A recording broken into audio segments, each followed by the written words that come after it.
다 함께 일어나셔서 찬송가 21장을 부르시면서 주일 사부 예배를 드리겠습니다.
할렐루야.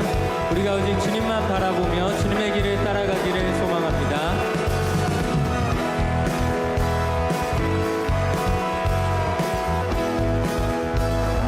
옳은 길 따르라, 옳은 길 따르라. 의의 길을 세계 만민 의의 길, 이 길 따라서 살기를 온 세계에 전하세. 난 백성이 나갈 길, 어두운 밤 지나도 동트는가. 환한 빛 보아라 저기, 주 예수의 나라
번 주 예수의 나라 이 땅에 주 예수의 나라 이 땅에 곧 오겠네 오겠네.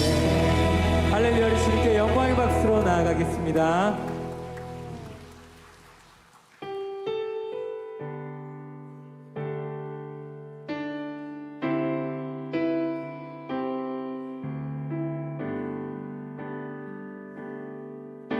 나의 주님께 나의 주님께 찬양 드리며 그 크신 사랑 주님께 감사해. 어둠 속에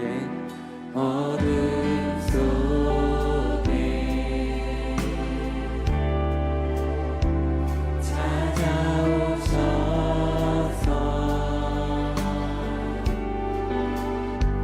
주님의 영광 보게 하시네. 의심하는 나를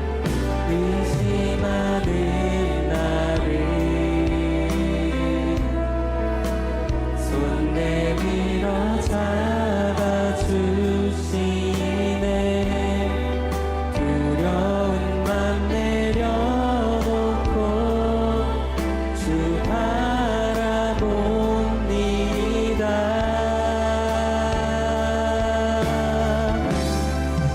주님을 보게 하소서. 나를 붙드소서. 내 뜻과 내 생각 내려놓고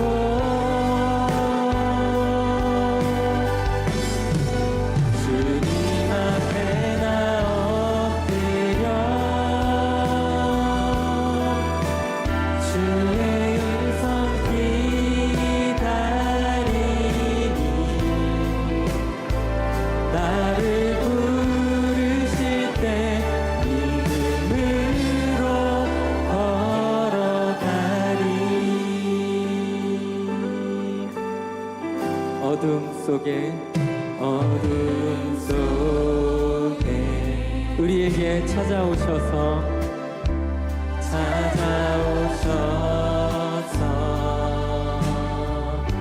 주님의 영광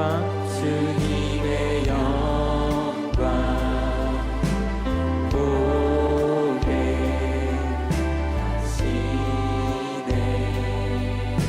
의심하는 나를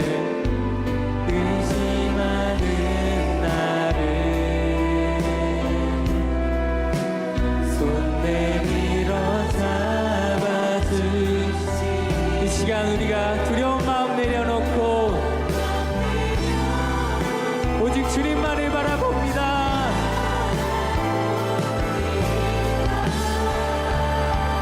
주님을 보게 하소서.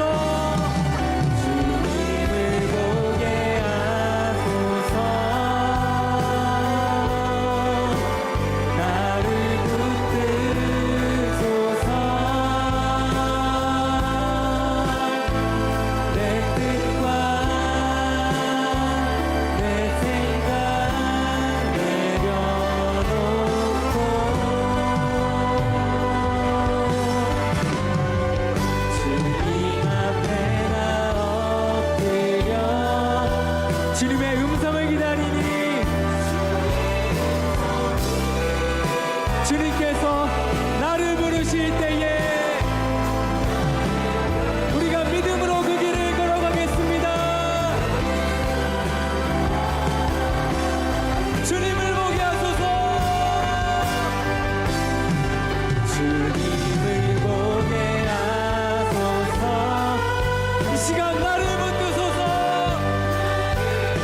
하나님 말씀은 히브리서 6장 1절에서 8절까지 말씀입니다.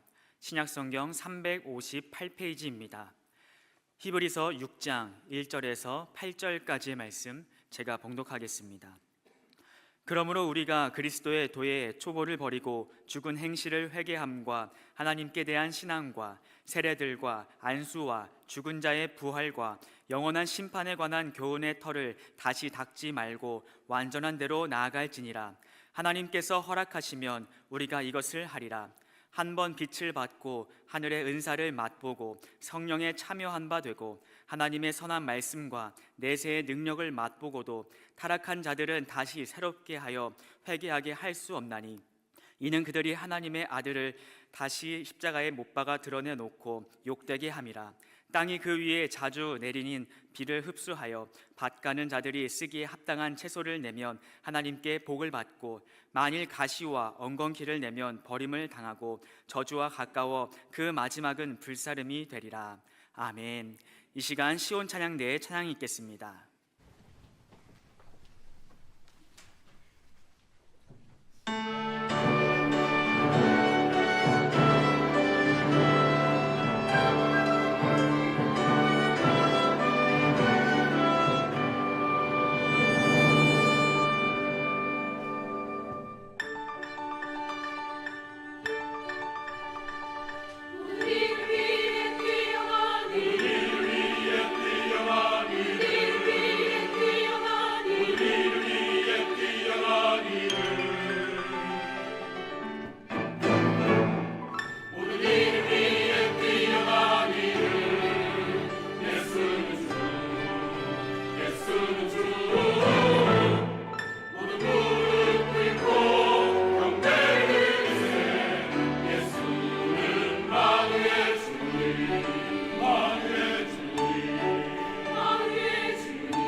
자, 오늘은 히브리서 강의 8번째 말씀으로 초보를 넘어서는 신앙, 초보를 넘어서는 신앙에 대해서 말씀을 전하도록 하겠습니다. 여러분, 세상의 모든 일에는 등급이 있습니다. 등급.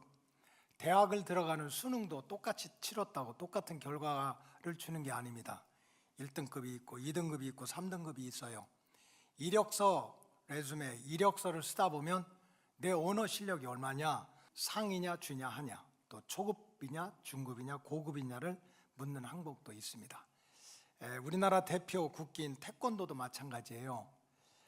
급수가 있고 단수가 있습니다. 이 품새, 좀 폼을 잡고 겨루고 또 기본에 따라서 유급자는 백색, 완전 초보 10급에서부터 1급까지가 있고 유단자는 검정띠 1단에서 9단까지 있습니다. 그래서 9단이 되면 최고의 경지에 이르렀다, 또 세계적인 그런 수준에 이르렀다고 높임을 받습니다. 그런데 사도 바울은 우리의 신앙생활에도 내용과 형식에 따라 다 개인차가 있다는 것입니다.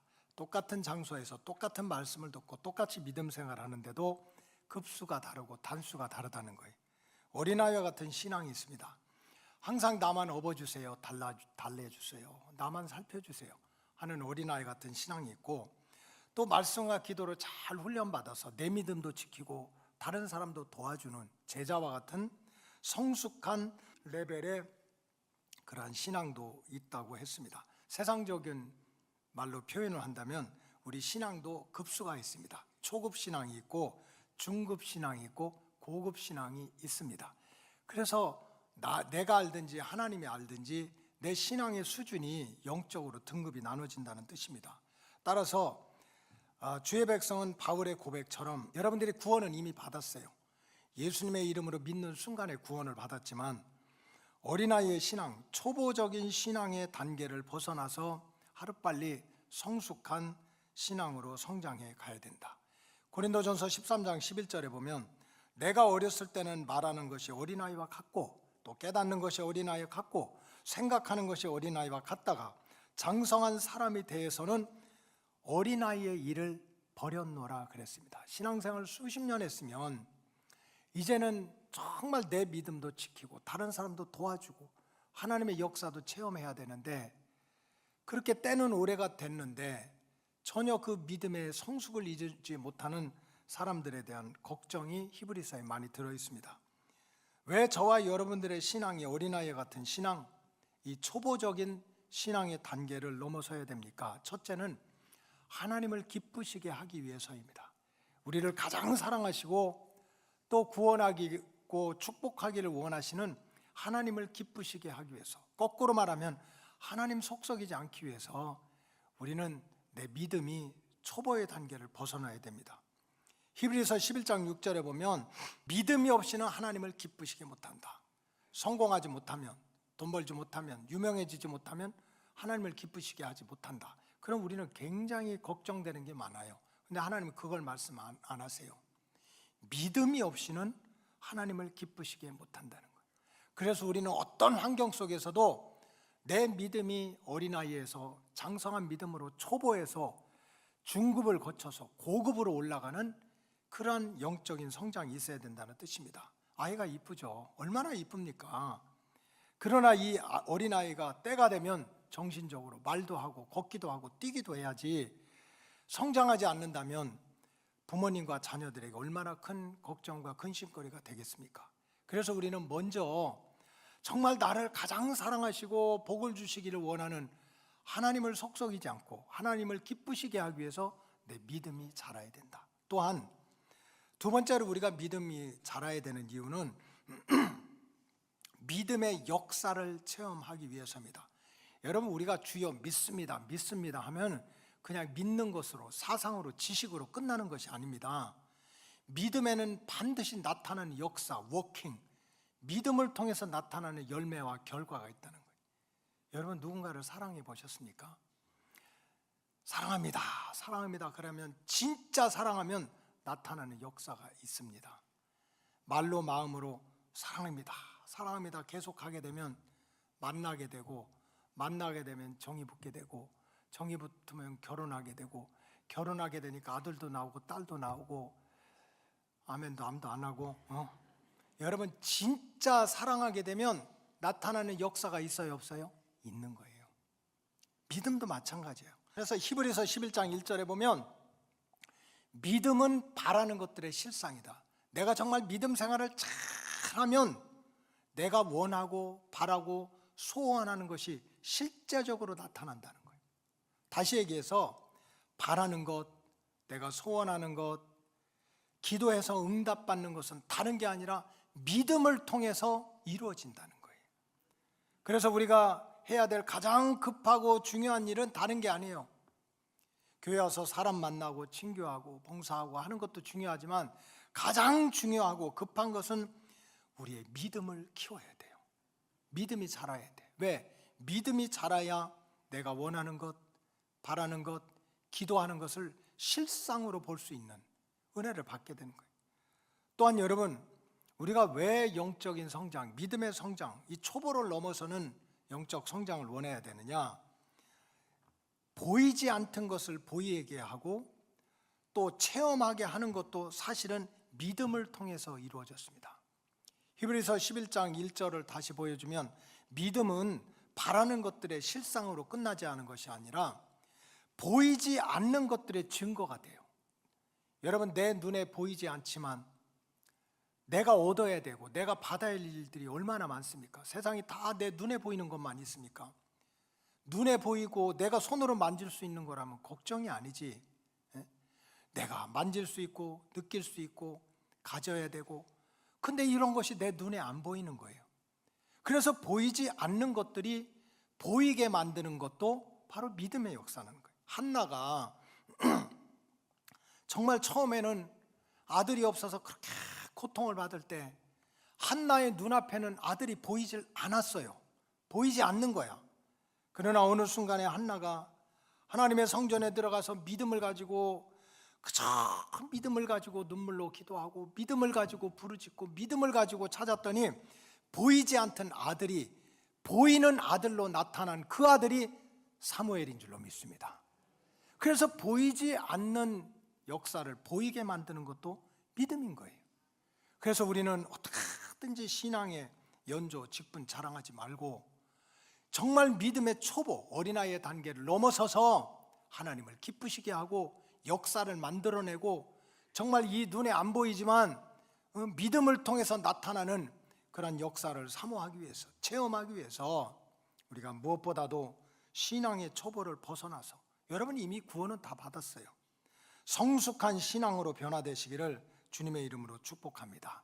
자, 오늘 본문은 바로 우리가 어떻게 하면 신앙의 초보를 넘어서 정말 하나님을 기쁘시게 하고 내가 원하고 바라던 것이 실상으로 나타나고 보이지 않는 것을 체험해서 정말 장성한 그리스도인, 나도 살고 가정도 살려내고 맡은 사명도 잘 감당하는 그러한 장성한 그리스도인으로 성장해가는 영적인 원리를 보여주는 것이 오늘 우리가 읽은 본문 말씀입니다.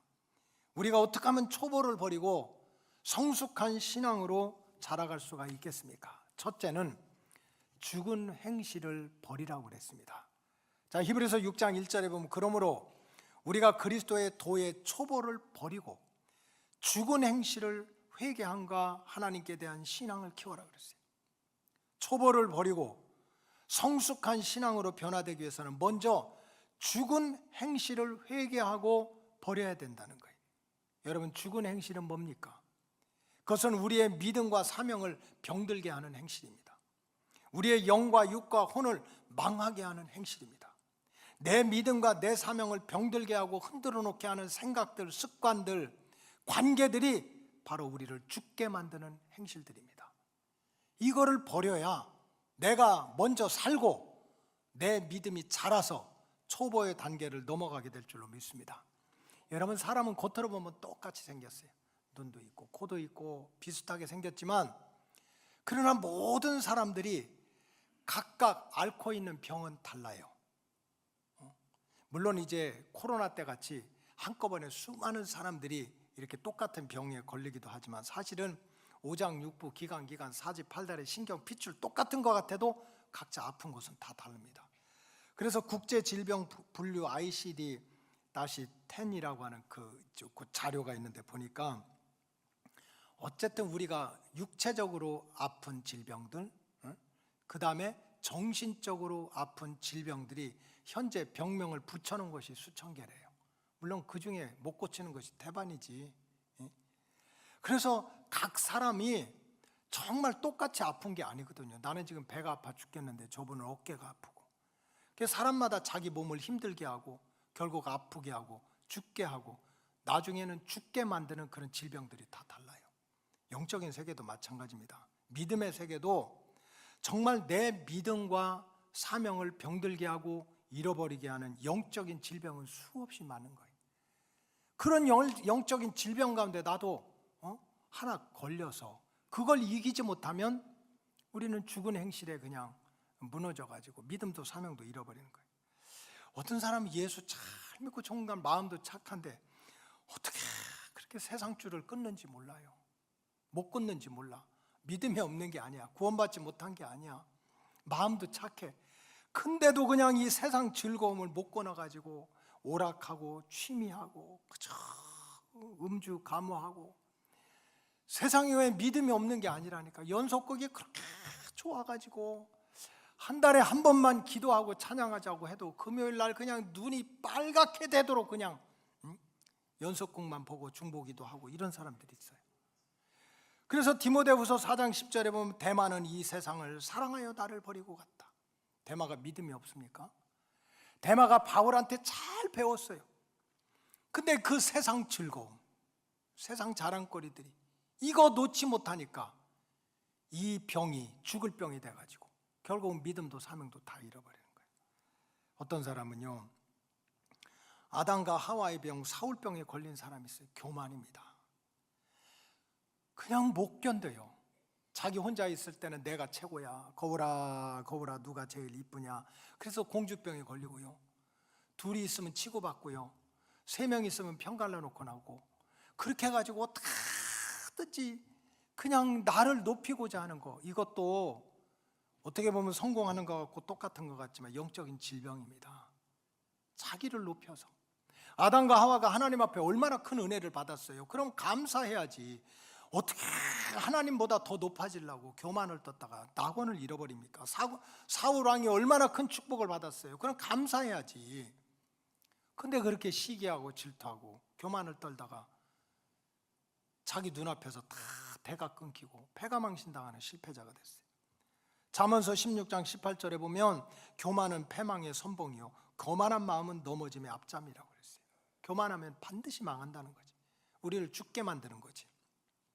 그래서 이런 우리를 죽게 만드는 행실을 버리지 못하면 우리가 어떻게 됩니까? 신앙의 초보를 벗어나지 못하는 거예요. 그걸로 넘어지는 겁니다. 어떤 사람은 고라와 다단과 온과 같은 병에 걸린 사람이 있어요. 민수기에 보면은요, 고란과 다단과 온이 똑똑한 사람입니다. 바보가 아니에요. 근데 이 생각의 방향이 잘못됐어. 항상 부정적이야. 항상 부정적인 거. 제가 목회하다 보면 꼭 그런 사람들이 있어요. 기도밖에 없습니다. 기도. 우리 기도해야 됩니다. 그러면 자기도 모르게 그냥 마음속에서 아유, 기도만 한다고 되나? 이거 지금 고라병에 걸린 거야. 우리가 그저 그냥 그래도 충성해야 된다. 충성. 다른 일을 몰라도 교회 일은 마음과 뜻을 다 해서 충성해야 된다고 목사님이 그렇게 설교를 하면 여러분들 나를 쳐다봐도 그 속을 내가 어떻게 알아?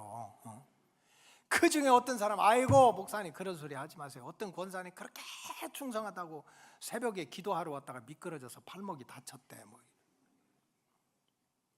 이거 다단병에 걸린 거예요. 다단병에 걸려.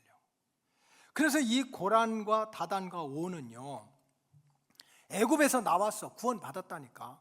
약속의 땅 가나안 땅에 가는 도중에 계속 모세가 말하면 태클 걸고 아론이 말하면 태클 걸고 그렇게 부정적인 생각을 하기로 맨날 된다 안 된다 하고. 그럼 어떤 일이 생깁니까? 끼리끼리 모이게 돼요. 제가 금요일 날 저녁에 말씀드린 것 중에 한 가지가 이겁니다. 우리 마음이 마귀의 놀이터가 돼서는 안 된다는 거예요. 우리 마음이 마귀의 쉼터가 돼서는 안 된다는 거지. 여러분, 마귀가 우리 마음에 들어왔다가도 너무 불편하면 그냥 우리 마음속에 들어와 보니까 너무 불편해. 그럼 그 마귀가 어떻게 돼요? 나가는 거야. 나가는 거야. 근데 들어와 보니 자기가 좋아하는 게 다 마음속에 들어있어. 그러면 마귀가 지 대장한테 대장님 여기가 조상원이 내가 여기서 둥지를 트고 쉬겠다고. 지난 금요일 날 그 말씀을 드렸어요. 자세한 내용은 성경에 찾아보세요. 그러니까 결국은요, 내 마음이 마귀가 굉장히 불편한 거, 막 믿음이라든지 은혜라든지 성령이라든지 말씀으로 충만해져 있으면 마귀가 못 들어와. 한 길로 왔다가도 7길로 도망가게 될 줄로 믿습니다. 근데 마귀가 딱 보니까 막 시기하고 질투하고 교만하고 세상병에 빠져 있고 하니까, 그러니까 마귀가 이거 내 친구 만났다고 들어와서 둥지 트니까 결국 내 믿음과 영을 죽이고 마는 거예요. 그래서 우리는 육신의 병이 수없이 많듯이 병명이 우리의 영과 육과 혼을 병들게 하고 죽게 만드는 그런 죽은 행실들이 하나님은 알고 나는 아는 거예요. 내 마음속에. 어떤 사람은요 그렇게 게으를 수가 없어. 믿음도 좋은데 게을러. 그래서 주일날 못 일어나. 어떤 할머니는 눈을 못 뜬대요. 눈을. 그래서 자기 할아버지한테 좀 이 눈꺼풀 좀 띄워달라고 한다고. 손 하나 까딱하기 싫어서. 여러분, 이것도 영적인 질병이에요. 게으름이라든지 불신앙이라든지 불순종이라든지 시기와 질투라든지 육신의 정욕이라든지 육신의 병명만 해도 수천 가지인데 우리 믿음과 사명을 흐트리는 그러한 우리를 죽게 만드는 행실들이 얼마나 많겠습니까? 이거를 내버려 두고 이거 내 거라고 붙잡고 있으면 그거 좋아하는 마귀만 들어오는 거예요. 그래서 내 마음속에 들어있는 내 믿음과 사명을 죽게 만드는 생각들, 습관들, 인간관계들 발견하고 예수 이름으로 물리치시기를 주님의 이름으로 축복합니다. 둘째는 우리가 어떻게 하면 초보를 버리고 성숙한 신앙으로 정말 하나님을 기쁘시게 하고 내 믿음의 역사가 나타나고 정말 보이지 않는 것들이 믿음 때문에 눈으로 보고 몸으로 체험하는 그런 실체적인 신앙을 가지려면 신앙의 기초를 지켜야 됩니다. 지켜야 돼요. 엄청나게 다른 거를 쌓아놓으려고 해서는 안 돼요. 주님께로부터 받은 이 신앙의 기초를 지켜야 돼요. 히브리서 6장 2절에 보면 세례들과 안수와 죽은 자의 부활과 영원한 심판에 관한 교훈의 터를 따라하세요. 다시 닦지 말고. 우리가 2000년 전에 주님으로부터 받던 복음이 있어. 기쁜 소식, 세례, 안수, 부활, 영원한 심판. 이걸 받았는데 이거 흐트리지 마라. 이거 흐트리고 다른 거를 쌓려고 하지 마라. 그러면 너희가 완전한 대로 나아간다는 거예요. 여러분, 내가 듣도 보지도 못했던 다른 것을 자꾸 만들어내가지고 더하거나 빼는 거는 그게 2단이요 3단이요 적그리스도입니다. 지금부터 2000년 전에 타락한 우리 인생들을 죄사함 받게 하고 하나님의 자녀가 되게 하고 영혼의 미래를 준비해서 천국 가는 길을 열어주기 위해서 하나님께서 우리에게 주신 단어는 딱 두 가지입니다. 따라하세요. 예수, 복음. 두 가지밖에 안 줬어요. 하나님의 아들 예수, 그 다음에 그 예수를 통한 구원의 기쁜 소식 복음, 이 두 가지면 충분했던 거예요.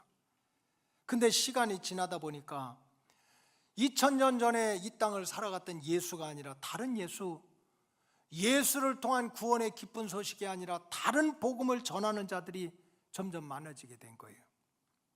고린도후서 11장 4절에 보니까 만일 누가 가서 우리가 전파하지 아니한 다른 예수를 전파하거나 혹은 너희가 받지 아니한 다른 영을 받게 하거나 혹은 너희가 받지 아니한 다른 복음을 받게 할 때 너희들이 얼마나 그렇게 잘 받아들이는지 모른다. 예수 얘기할 때는 듣지도 않고 복음 얘기할 때는 듣지도 않고 성령 얘기할 때는 듣지도 않더니 다른 것을 얘기하니까 너무나 이거 못 들어봤던 건데 이거 새로운 것인데 하고 그렇게 잘 받아들이는데 그 길로 가면 죽는다. 이거예요, 결론이. 요한복음 14장에 보면은 예수께서 이르시되, 저와 여러분들은 예수 믿는 사람들이기 때문에 예수님이 어떻게 말씀하셨느냐가 중요한 거예요. 예수께서 이르시되 내가 곧 길이다, 내가 진리다, 내가 생명이다, 나로 많지 않고는 아버지께로 갈 자가 없다. 사도행전 4장 12절에 보니까 다른 이로서는 구원을 얻을 수 없나니 천하 사람 중에 구원을 받을 만한 다른 이름을 우리에게 주신 일이 없다. 그러니까 우리는 이 죄 많은 세상에서 구원받고 하나님의 자녀가 되고 마음껏 사랑받고 믿음대로 역사가 나타나기 위해서는 두 가지만 붙잡으면 되는 거예요. 예수, 복음, 이거 붙잡으면 되는데 어느 순간부터 다른 예수, 다른 복음을 전하는 자들이 점점 많아진 거예요. 점점 많아졌어요. 여러분, 신학이라고 하는 말을 테올로지라고 하는데 헬라어는 테오스, 신, 로고스, 신의 말씀이야, 하나님 말씀이야. 아까 우리가 믿음 생활 잘하면 테올로고스, 하나님 말씀만 잘 배우고 듣고 깨닫고 순종하면 구원의 길도, 은혜의 길도, 축복의 길도 말씀에 있을 줄로 믿습니다. 이게 신학이야. 근데 어느 순간부터 17세기, 18세기부터요, 자기 생각이나 사상 뒤에다가 다 신학이라고 붙였어. 내 얘기 해놓고 신학이래. 이게 하나님 말씀이래. 그래서 신학이라고 하는 것이 옛날에는 하나밖에 없었는데 지금은 신학의 이름을 붙은 게 얼마나 많은지 몰라요. 정치신학, 해방신학, 민중신학, 퀴어신학, 환경신학. 그건 뭡니까? 자기 생각이나 사상에 신학, 하나님의 말씀이라고 붙인 거예요. 민중신학이라는 게 있습니다. 여러분, 성경에 보면 인간이 죄 때문에 태초부터 부자도 있고 가난한 사람도 있어요. 이거 못 고친대요. 못 고친대. 그러니까 민중신학은 가난한 사람들 들고 일어나서 있는 사람들의 것을 뺏어가지고 공평하게 나누자. 공산주의 신학이에요. 그러면 그 민중의 사상이라고 그러지 왜 거기다 신학을 붙여? 이것이 하나님이 주시는 말씀이래. 그건 자기 얘기야. 해방신학이라고 하는 게 있습니다. 정치신학이라고 하는 것은 이 세상을 움직이는 건 정치야. 그러니까 잘못된 거 그냥 보면 안 돼. 그저 잘못된 거 있으면 싸우고 총으로 쏘고. 그래서 남미 같은데 1970년대는 어떻게 됐습니까? 신부들이 총 들고 나가서 싸웠다니까요. 민족을 해방한다고. 그럼 그냥 민족 해방한다고 그러지 왜 거기다 신학을 붙여? 총 들고 그렇게 싸우면서 이게 하나님 말씀이라는 거예요. 여러분들 느낌이 없으니까 얘기할게요. 요즘 유행한 게 퀴어 신학이에요. 퀴어라는 것은 동성애를 찬양하는 거거든요. 무슨 남자와 여자만 그렇게 서로 사랑하고 가정을 이루고 그러냐. 다 취향이 다르고 느낌이 다른 거지. 남자와 남자를 사랑하고 또 여자와 여자끼리 하는 게 뭐가 잘못이냐. 그럼 그렇게 살면 되지. 거기다 뭘 붙여요? 신학이라고 붙였어. 아까 여자와 여자가 사랑하고 결혼하고 남자와 남자가 사랑해서 결혼하는 것도 테오스 로고스. 이것도 하나님의 말씀이라는 거예요. 그게 하나님의 말씀입니까? 자기 생각입니까? 자기 생각이지. 그래서 처음에 하나님께서 우리를 구원하기 위해서 주신 구원의 돌리는 오직 예수, 복음밖에 없는데 거기에 사람들이 더하고 빼고 자기 걸 다 갖다 붙이는 거예요. 그러니 우리는 영적으로 오염돼 가지고 결국은 믿음의 길, 구원의 길에서 떨어진다는 거예요. 그래서 우리가 어떻게 하면 이 신앙의 초보를 넘어설 수 있을까? 우리가 신앙의 초보를 넘어서기 위해서 막 신학교를 가고 막 신학책을 수두룩하게 보고 막 예언하고 방언하고 통변하고 눈 뒤집어지고 막 이래야 된다는 거예요. 안 해요. 2000년 전에 예수를 통해서 주신 구원의 기쁜 소식, 그거 허물어뜨리지 말고 그 진리만 똑바로 지켜도 완전한 대로 나갈 수 있다는 거예요. 완전한 대로. 자, 히브리서 6장 12절 다시 읽겠습니다. 시작. 세례들과 안수와 죽은 자의 부활과 영원한 심판에 관한 교훈의 터를 다시 닦지 말고 완전한 대로 나아갈지어다. 따라하세요. 세례, 안수, 부활, 영생, 요 네 가지만 붙잡아도 우리는 초보에서 벗어나서 완전한 구원의 단계로 들어갈 수 있다고 하는 거예요. 세례라고 하는 기쁜 소식. 여러분, 세례의 복음이 뭡니까? 이거는 죄 씻음을 위한 구원의 기쁜 소식입니다. 인간의 모든 불행과 저주는 죄로부터 시작됩니다. 근데 이렇게 죄로부터 오는 저주와 심판을 벗어나게 하는 것은 오직 예수의 피밖에 없다 하는 게 세례의 복음입니다. 나의 죄를 씻기는 예수의 피밖에 없네.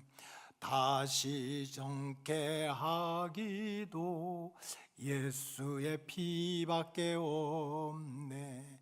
예수의 흘린 피 날 희게 아오니 귀하고 귀하다 예수의 피밖에 없네. 누가 초급을 벗어나서 중급을 지나 아주 퀄리티가 있는 고급된 신앙의 자리에 올라갈 수 있습니까? 무슨 세상 책만이 읽었다고 이런저런 신학것 다 갖다 붙였다고 그런 게 아니에요.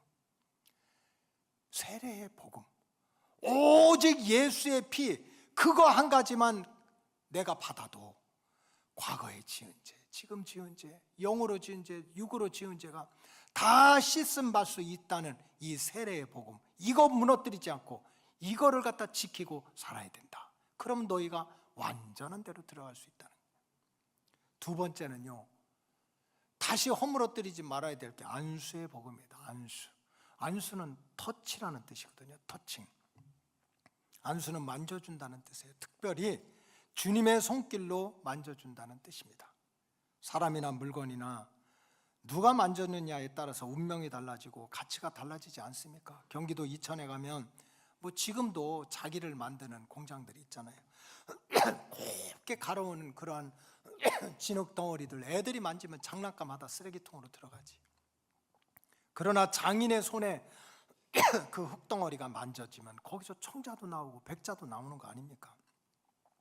초대교회 보니까 진짜 믿음이 있는 엄마들이 하던 일 중에 하나는 자기 애들을 예수님 앞으로 자꾸 데리고 오는 거예요. 나는 성경에 봐도 아버지들은 뭐 했나 모르겠어. 다 예수님 고난받고 힘들고 하는 자리들은 마리아나 막달라 마리아나 여성들이야. 진짜 믿음이 있는 엄마들은 틈만 있으면 자기 아들, 딸을 데리고 예수님께로 데리고 왔어요. 왜 데리고 왔을까? 예수님께 만져달라고. 누가복음 18장 15절에 보니까 사람들이 예수께서 만져주심을 바라고 자기 어린 아기를 데리고 오매 제자들이 보고 꾸짖었다고 그랬어요. 제자들은 아무것도 모르는 거야. 말만 제자지. 여기 엄마들이 자기 아이들을 데리고 와서 예수님한테 밥을 달라, 떡을 달라 하는 게 아니에요. 만져달라는 거야. 그래서 이 엄마의 마음 속에는요, 이거 내 아들이야, 내 딸이야, 내가 정말 목숨 걸고 진자리 마른 자리 가라앉으면서 내가 키운 내 자랑이, 내 자식이고 내 사랑이고 내 희망이지만 이거 내가 지킬 수 없어. 이거 내가 아름답고 행복하게 내가 빚을 수가 없어. 내가 만들 수가 없어. 사랑이 많으신 예수님, 주인 되신 예수님, 능치 못할 예수님의 손에 맡겨서 예수님이 만져주세요, 예수님이 빚어주세요 하는 그러한 믿음이 있기 때문에 아이들을 데리고 예수님께 만져달라고 했던 거예요. 저와 여러분들이 오늘날 주여 믿습니다, 주여 믿습니다 하면서도 왜 주님께서 주시는 은혜와 복을 누리지 못하고 살아갑니까? 성경적으로 말씀드리면 안수의 복음을 믿지 않아서 그래요. 안수의 복음. 여러분, 물론 목사님도 정말 심각하게 아프고 어렵고 한 분들은 때로는 손도 잡고 머리에다가 어깨에다가 안수하고 기도해요. 그게 아니에요. 이거는 사랑의 표현이에요. 진짜 안수는 누가 해주는 거예요? 예수님이 해주는 거예요. 내 건강, 내 자녀, 내 사업, 내 가정, 내 것이니까 내가 빚고 내가 만들면 행복해지겠지, 성공해지겠지. 안수의 복음을 모르는 사람들이야. 아닙니다. 내 건강이라도, 내 자녀라도, 내 상업의 터전도 내가 아니라 주님이 만져주시면, 주님이 새롭게 빚어주시면 이전 것은 지나가고 새롭게 아름답게 하나님의 축복 가운데 빚어지는 은혜를 깨달으시기를 주의 이름으로 축원합니다. 남들 잘 때 자지 않고 놀 때 놀지 않고 쉴 때 쉬지 않고 내가 열심히 했는데도 왜 내 인생이 안 풀립니까? 왜 내 생업의 터전이 이렇게 어렵고 왜 그렇게 내 눈동자보다도 귀한 내 자녀들 내 마음대로 안 됩니까? 당연히 안 되지. 주님이 만져주셔야 됩니다. 그저 내 아들, 딸, 내 가정 주님 앞으로 인도하지 못하면 옛날 어른들 심정으로 신발이라도 끌어안고 가지고 오세요. 옛날 우리 기독교 들어봤을 때 다 그랬잖아요. 성경책 찍고 예수 못 믿게 한다고. 응? 그때 남편 구원하고 아내 구원하고 애들 구원하려고 어떻게 했습니까? 몰래 고무신이라도 갖고 교회 왔잖아요. 다음 주에는 신발 몇 커리가 올지 내가 한번 세볼 거예요. 그래서 그냥 다 다리 밑에다가, 그러면서 누구한테 만져달라고? 예수님한테 만져달라고. 이런 안수의 복음을 절대로 놓치지 말라는 거죠. 셋째로, 우리가 정말 이 초보의 단계를 넘어서 완전한 데로 들어가려면 세례의 복음, 안수의 복음, 그 다음에 세 번째는 뭡니까? 부활과 영원한 심판에 대한 복음을 깨달아야 돼요. 예수님이 증거하신 복음의 핵심은 죽은 자의 부활과 영원한 심판에 대한 교훈입니다. 사람이 죽는다고 끝이 아니라는 거예요. 우리가 무슨 컴퓨터입니까? 전원이 나가면 그냥 고물덩어리가 되는 이런 쇳덩어리가 아니라고요. 우리 육체, 우리 흙덩어리 같은 이 몸에는 불멸의 영혼이 있습니다. 땅 속에 들어가도 썩지 않고 불 속에 들어가도 타지 않는 생명의 근원인 불멸의 영혼이 있는 거예요. 이 영혼이 반드시 부활할 때가 있다는 것이 복음의 핵심입니다. 근데 부활해서 끝나는 것이 아니라 이 부활한 영혼이 주님 다시 오실 때 하나님 앞에서 심판을 받는다는 것이 복음의 핵심이에요.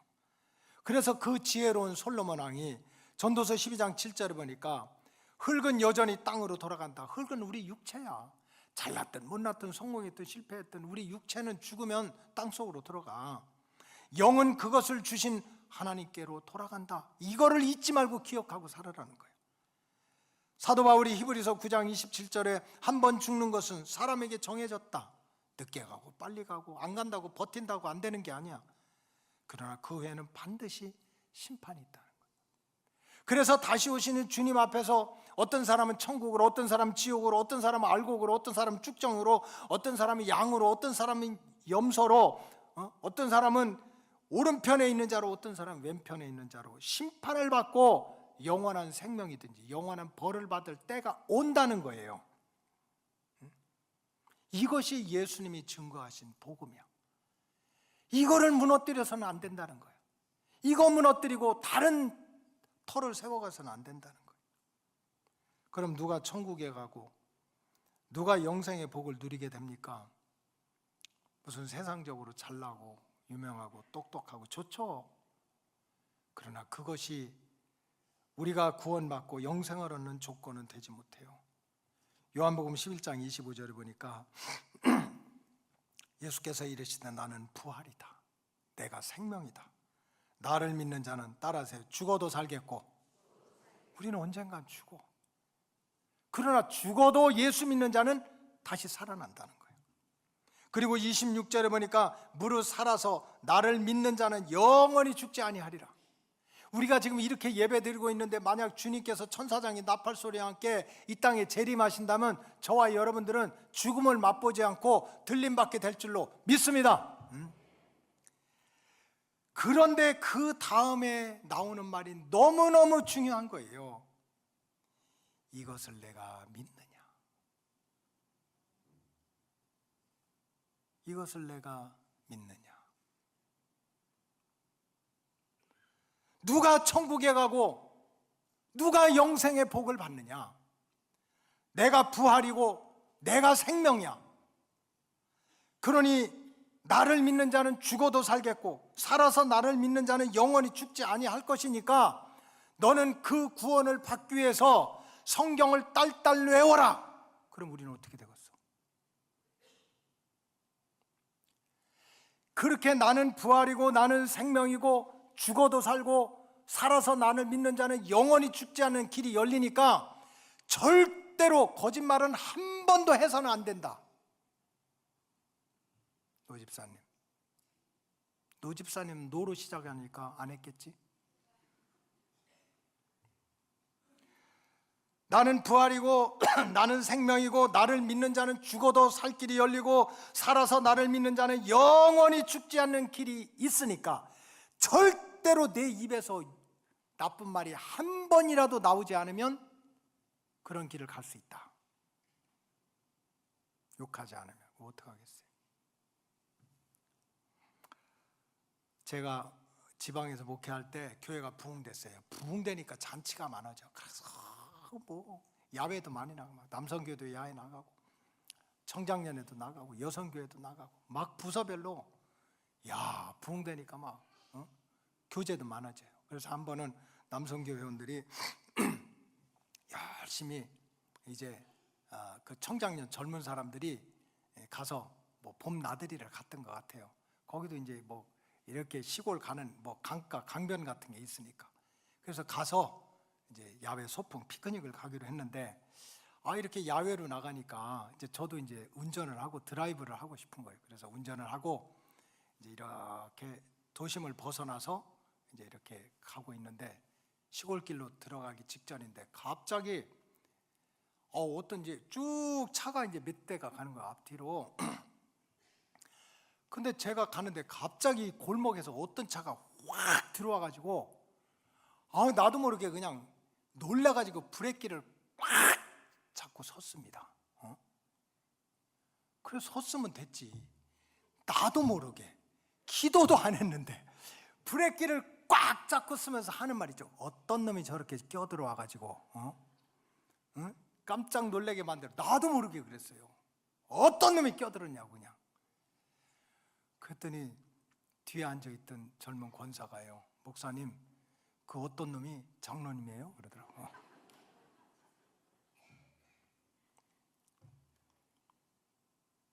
김재환 목사님 천국 갈 수 있겠어요? 없겠어요? 아니, 세상에 어떤 목사가 장로님한테 한번 물어보세요. 장로님들한테 어떤 놈이라고 한 놈이 있으면 나와보라 그래. 만약에 예수님이 나는 부활이야, 나는 생명이야, 그러니까 나를 믿는 자는 죽어도 살고 살아서 믿는 자는 영원히 죽지 않아. 그러니까 절대로 네 입에서는 욕 한마디가 나가서는 안 돼. 그럼 나는 지옥 가요. 근데 세상에 이렇게 중요한 말씀을 하신 예수님이 한마디 묻는 게, 이것을 내가 믿느냐, 그거야. 믿느냐. 여러분, 이 약속의 말씀을 믿는 것만 해도 이게 초보라고요? 이게 무슨 믿습니다만 하면 뭐예요? 아니에요. 이것을 내가 믿느냐, 바로 이 말씀을 듣고 믿습니다 하는 그 영혼이 구원받을 영혼이고 천국 갈 영혼이고 영생을 얻는 영혼인 줄로 믿습니다. 이 터를 다시 허물지 말라는 거야. 허물지 말라는 거야. 마지막으로 우리가 어떻게 하면 초보를 벗어나서 하나님을 기쁘시게 하고 믿음의 역사가 나타나고 눈에 보이지 않는 것들이 믿음을 통해서 눈으로 보는 실상을 체험하기 위해서는 어떻게 해야 됩니까? 은혜 받아서 합당한 열매를 맺어가시기 바랍니다. 히브리서 6장 8절에 보니까 만일 가시와 엉겅퀴를 내면 버림을 당하고 저주함에 가까워 그 마지막은 불사람이 되리라. 이 가시와 엉겅퀴는요, 어디에 있든지 지나가는 사람이든지 짐승이든지 아프게 하고 힘들게 하고 찌르게 하는 게 아주 전공입니다. 전공. 영적으로 말하면 어떤 자리에 있든지 그저 자기 주변 사람, 지나가는 사람, 눈길만 마주쳐도 아프게 하고 힘들게 하고 상처 주고 괴롭히는 사람이야. 성경적으로 말하면 바리새인과 같은 교인들이에요. 자신이 율법을 잘 지키고 나만 의롭다고 다른 사람을 만나게만 하면 물고 뜯고 상처 주고 아프게 하는 사람이 가시와 엉겅퀴야. 예수님을 끝까지 쫓아다니면서 죽을 때까지 고발하고 괴롭혔던 가시와 엉겅퀴가 바리새인들이었어요. 근데 이런 가시와 엉겅퀴의 운명은 어떻게 됩니까? 버림을 받고 저주를 받고 불지옥에 예수님이 던져버린다 그랬어요. 따라서 저와 여러분들은 초보를 넘어서 나도 살고 다른 영혼도 살려내고 하나님을 기쁘시게 하고 믿음이 있으면 바라는 것들이 실상을 눈으로 보고 보지 못하는 것들을 체험하는 그러한 은혜를 누리려면 다른 길이 없습니다. 따라하세요. 은혜 받아 선한 일에 쓰임 받자. 히브리서 6장 7절에 보면 너무 귀한 말씀이 있어요. 땅이 그 위에, 땅이 누굽니까? 흙이야. 우리 육체. 그 위에 자주 내리는 비를 흡족하게 받아. 땅은 우리 육체를 뜻해, 우리 인간을 뜻해, 나를 뜻해. 비를 흡수한다는 거 무슨 세상 비를 맞는다는 거예요. 위로부터 내려오는 은혜의 빗줄기, 성령의 빗줄기를 받아서 밭가는 자들에게 쓰기에 합당한 채소를 내면 열매를 맺게 되면, 우리 육체 덩어리가 은혜의 빗줄기를 받고 성령의 빗줄기를 받아가지고 열매를 맺게 되면 어떻게 됩니까? 하나님께 복을 받게 된다고 그랬어요. 정리해서 말씀드리면, 저와 여러분들이 위로부터 내려오는 은혜와 성령의 비를 충만히 받게 되면 선한 열매를 맺게 돼서 신앙의 초보를 벗어나서 하나님께 칭찬받고 복받는 믿음의 주인공이 된다는 뜻입니다. 그럼 우리가 이 신앙의 초보를 버리고 성숙한 신앙으로 가기 위해서는 어떻게 해야 됩니까? 다른 일 다 제껴두고 먼저 은혜 받는 일에 집중하시기 바랍니다. 성령 받는 일에 집중하시기 바라요. 교회 와서 친구 만나고 밥 먹고 커피 마시고 봉사하는 건 다 격가지입니다. 2차입니다. 먼저 말씀을 통해서, 기도를 통해서 하나님의 영을, 성령을, 축복의 단비를 받으시기를 주의 이름으로 축복합니다. 그러기 위해서는 우리가 어떻게 해야 됩니까? 때를 따라 돕는 은혜를 받기 위해서 은혜의 보좌 앞에 나오라는 거예요. 히브리서 4장 16절에 보면, 그러므로 우리는 긍휼하심을 받고, 따라하세요. 때를 따라. 우리 인생이 왜 걱정거리가 있어요? 왜 답답합니까? 때를 따라 받아야 될 은혜를 못 받아서 그래요. 우리 아기가 클 때 걸을 때는 걸어야지, 말할 때는 말을 해야지, 뛸 때는 뛰어야지. 그게 안 되면 힘든 거지. 우리가 때를 따라 돕는 은혜를 받기 위해서 어떻게 해야 됩니까? 한강에 가야 됩니까? 우면산에 올라가야 돼요? 은혜의 보좌 앞에 담대히 나오라는 거예요. 따라서 주일 성수, 월삭 기도, 정금찬, 이거 빠지면 그 다음엔 알아서들 하세요. 이제 그 다음 얘기 안 해. 이제 그럼 은혜 받아야 될 거 아니에요. 당연히 우리가 주일 성수해야지. 한 달에 한 번 새벽기도 하자는 거예요. 어제는 꽉 차서 너무 좋았어요. 어제는요, 어린이들이 들어가는 시간이 2절이 걸렸어요. 2절. 지난달에는 애들이 나왔다가 축복기도 받고 들어가는데 1절이 걸렸거든요. 1절 부르니까 다 들어가더라고. 어제는 2절 불렀는데도 다 못 들어갔어요. 다음 달에는 3절을 불러야 애들이 들어가게 될 줄로 믿습니다. 목사님 왜 나오라고 그래요? 아유, 목사님 잠도 없나 그렇게 새벽에 나오라고 그러고. 목사님 뭐 그렇게. 아니에요. 한 달에 한 번 새벽 기도하고, 한 달에 한 번 청년들 40명이 악기 치고 댄스하고 막 찬양하고 기도하는데, 한 달에 한 번이라도 와서 찬양하자, 기도하자. 왜? 때를 따라 돕는 은혜가 정말 그 빗줄기 같이 내려주실 줄로 믿습니다. 그래야 우리 믿음이 자라는 거예요. 그 다음에 우리 믿음이 자라기 위해서는 어떻게 됩니까? 이 모습 이대로 선한 일에 쓰임받게 해달라고 기도해야 돼요. 예수님은요, 어린아이들에게 영적 싸움에 이기기 위해서 다윗과 같은 그러한 싸움 전사가 되라고 얘기 안 하셨어요. 예수님이 제자들을 택해가지고 너희들 앞으로 하나님 나라의 일을 하려면 흠도 티도 없이 완벽한 제자가 돼야 된다, 그런 말씀 하시지 않았어요. 부족하면 어때요? 연약하면 어때요? 손가락질 받으면 어때요? 쓰러지고 넘어져도 그 모습 그대로, 그 모습 그대로, 적은 일이든지 큰 일이든지 그 모습 그대로 하나님의 나라와 의를 위해서 선한 일꾼으로 쓰임받는 제자가 되라고 주님은 말씀하셨어요. 예수님 당시에 마태는 세리였어요. 사람들이 다 손가락질하고 저 인간 상종 못할 인간이라고 그 허물이 많았던 사람이에요. 그럼에도 불구하고 그 모습 그대로 예수님 마음에 모셔드리고 예수님 자기의 가정에 모셔드려서 주님 앞에 쓰임받기를 원한다니까 제자 중에서도 12제자가 되는 길을 하나님이 열어주신 줄로 믿습니다. 우리가 뭐 대단한 것 가지고 내가 다른 사람보다 엄청 의롭고 가지고 있는 자원도 엄청 많고 능력도 있고 그래야 하나님 앞에 쓰임받는다, 착각입니다. 교만입니다. 이거는 어리석음입니다. 오히려 부족해도 허물 많아도 겸손하게 하나님의 구원의 역사를 위해서, 천하보다 귀한 영혼을 위해서, 주님의 몸된 교회를 위해서 이 모습 이대로 하나님의 선한 일에 쓰임받기를 원합니다 하는 그 고백이, 그 믿음이 우리를 초보해서 성숙한 그리스도인으로 변화시켜 주시는 은혜의 통로가 되게 될 줄로 믿습니다. 기도하시겠습니다. 하나님 감사합니다. 초보를 넘어서 하나님을 기쁘시게 하고 믿음의 역사가 나타나고 보이지 않는 것들을 눈으로 보는 실상으로 체험하기 위해서 오늘 들은 말씀 깨닫게 하시고 깨달은 말씀대로 순종해서 우리 로고스 오이코스 가족들이 하나님 보실 때 초보를 넘어서는 성숙한 제자들로, 또 칭찬받는 제자들로 변화될 수 있도록 축복해 주시옵소서. 감사하며 예수님의 이름으로 기도하옵나이다. 아멘.